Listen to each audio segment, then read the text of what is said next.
vamos falar do J.D. Vance, que foi escolhido, como eu disse, para ser o vice do Donald Trump. Isso. Né? E o Vance, ele era aí já um republicano, mas um republicano contrário a Donald Trump. Inclusive, foi ele lá atrás que comparou Donald Trump ao Hitler, né, que você mencionou lá no primeiro bloco. E ele é escritor de um livro, uma autobiografia, né, que conta aí sua história, sua infância muito pobre, virou best-seller, filme inclusive, né? E nós fizemos uma matéria especial.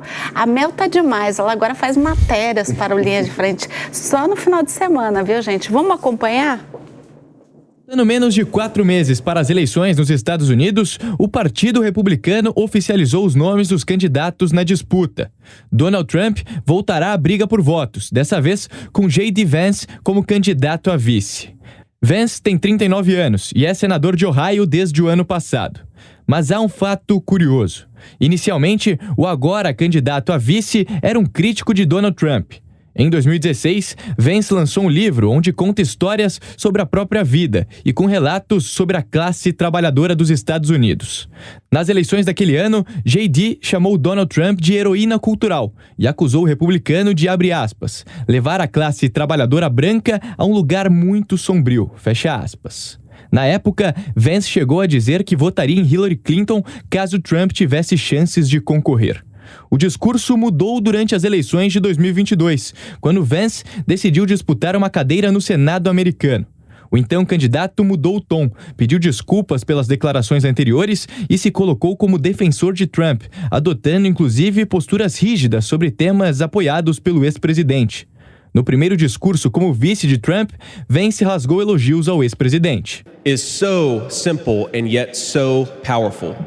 A visão do presidente Trump é muito simples, mas também muito poderosa. Senhoras e senhores, nós estamos cheios de ficar atendendo a Wall Street. Nós vamos nos comprometer com os trabalhadores. Estamos cheios de importar mão de obra estrangeira. Nós vamos lutar pelos cidadãos americanos, seus bons empregos e bons salários. Estamos cheios de comprar energia de países que nos odeiam. Nós vamos produzir energia aqui, com trabalhadores americanos, na Pensilvânia, em Ohio e por todo o país.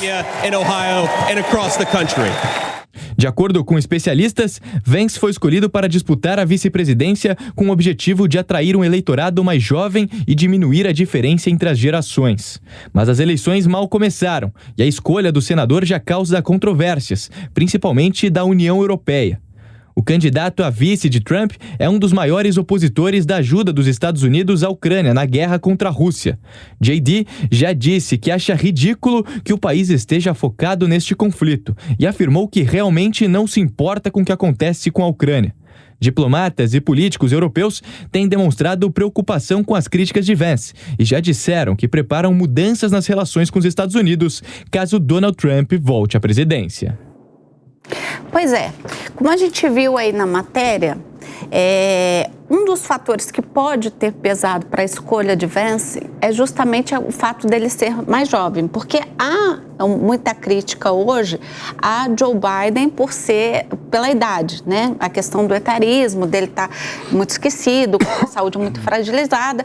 E, convenhamos, Trump também está bem próximo de idade ali com Joe Biden. 3 a menos. Exato, muito embora esteja aparentemente mais vital, mas ele está ali muito próximo. Então, um dos pontos que possivelmente ele poderia ter escolhido Vance é justamente por ser um jovem ali salvo engano, ele é do centro ali dos Estados Unidos, né?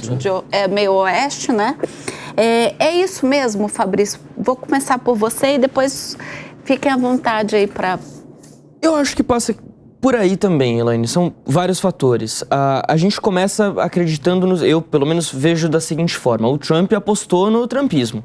Havia até uma expectativa, principalmente depois, porque o nome foi guardado às 7 chaves, ninguém sabia até o momento que realmente foi anunciado isso na última segunda-feira. Havia uma expectativa de que, principalmente depois do atentado, que pudesse ser um nome mais centrista, mais moderado, digamos assim, mas o Trump foi numa linha ali de um Trump mais novo. novo, um Trump 2.0 hoje, né? Porque 8 anos atrás era outra figura do J.D. Vance, como a gente falou aqui, né? O J.D. Vance chegou a comparar o Trump com o Hitler. Isso numa mensagem que ele mandou para um amigo no Facebook, muito amigo, que revelou as mensagens depois, diga-se de passagem.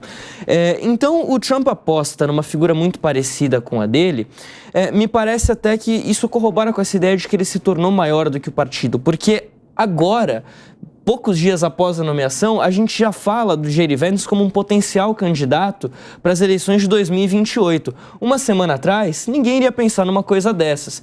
Então, me parece muito claro que a ideia do Trump, o nome do Trump, se fortalece perante ao Partido Republicano, já pensando numa futura eleição lá em 2028. É algo que deixa isso bem claro. O J.D. Vance tem a característica de conversar com as Big Techs, que o Trump tem uma dificuldade, tem a característica ali de ser de Ohio, do meio oeste americano, onde o Trump ganhou em 2020 com muito aperto contra o Biden, foram 61 votos do colégio eleitoral contra 57.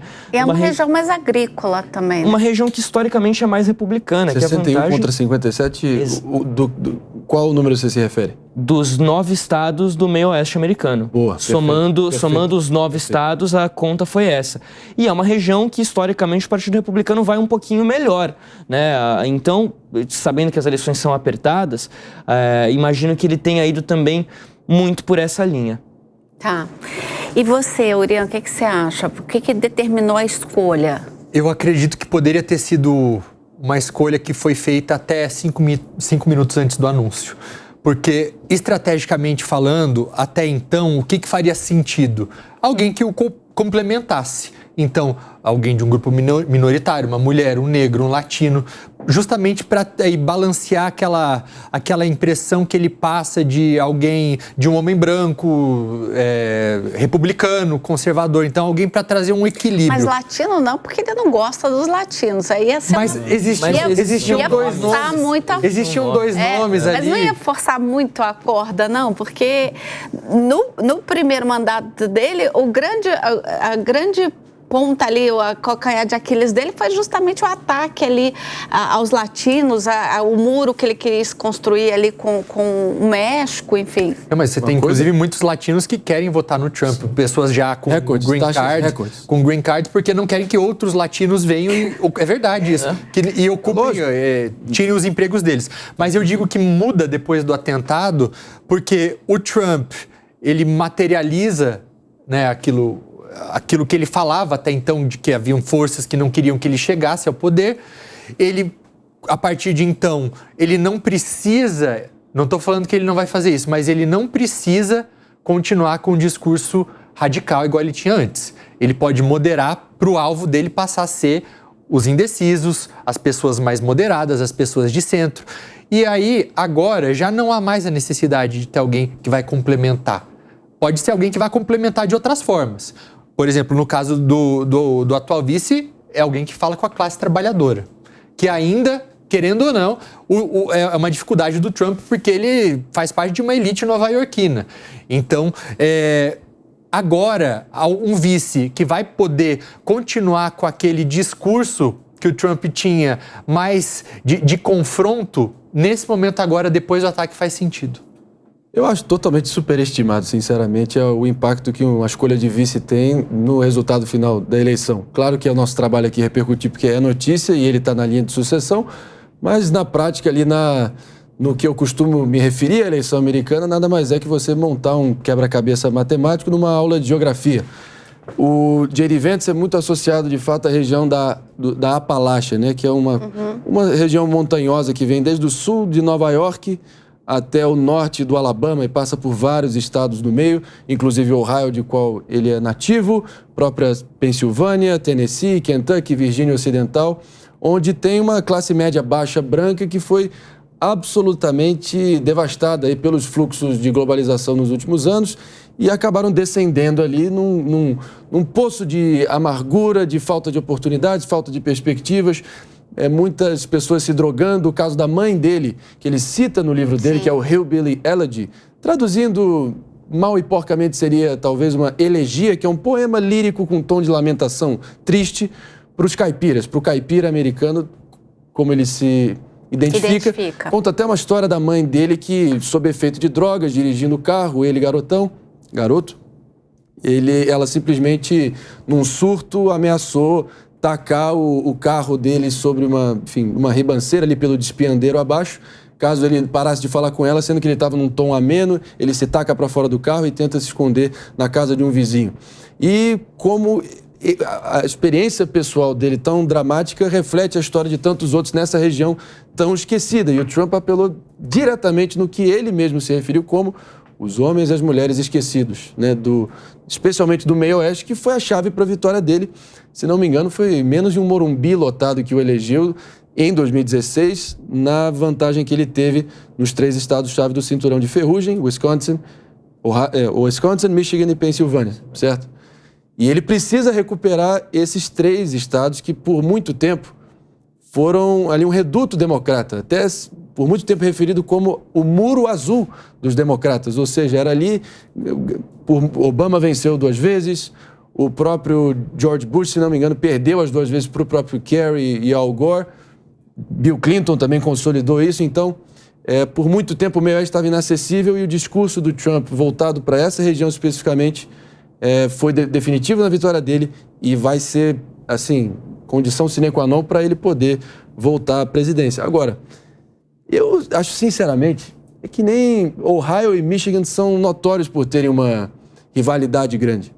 Então, não sei se um garoto de Middletown, Ohio, necessariamente vai ser capaz de mobilizar os eleitores de Michigan só pela proximidade geográfica, entendeu? Eu acho que é mais complexo e não é tão automático esse tipo de conversão, só pela origem dele. Mas, se a gente se escorar nas evidências, quem fez a keynote speech, que talvez seja considerada o discurso inaugural da Convenção Republicana, foi o chefe do Teamsters, que é o maior sindicato dos Estados Unidos, sindicato dos caminhoneiros. E isso foi muito simbólico, porque ele, claro, ele dinamitou, assim, rechaçou completamente as elites partidárias históricas dos 2 partidos, mas disse que a atuação especificamente do J.D. Vance nos últimos anos do mandato dele, lembrando, está em primeiro mandato, como muito bem foi colocado aí na matéria, Obama também chegou à presidência em 2008 no primeiro mandato no Senado, ele exaltou a atuação do Josh Hawley do Missouri junto com o J.D. Vance, meio que a dupla dinâmica do trumpismo terrível, mas será que Donald Trump não está aí criando um sucessor?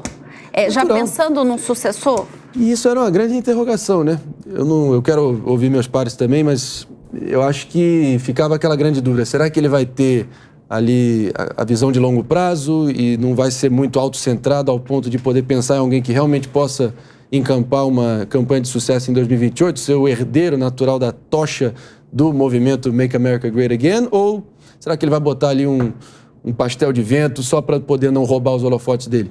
Pode falar o que quiser do J.D. Vance, mas o sujeito tem fibra e tem densidade intelectual, formado na Escola de Direito de Yale, fuzileiro naval, então ele é bom de briga e a gente sabe que política é um esporte de contato.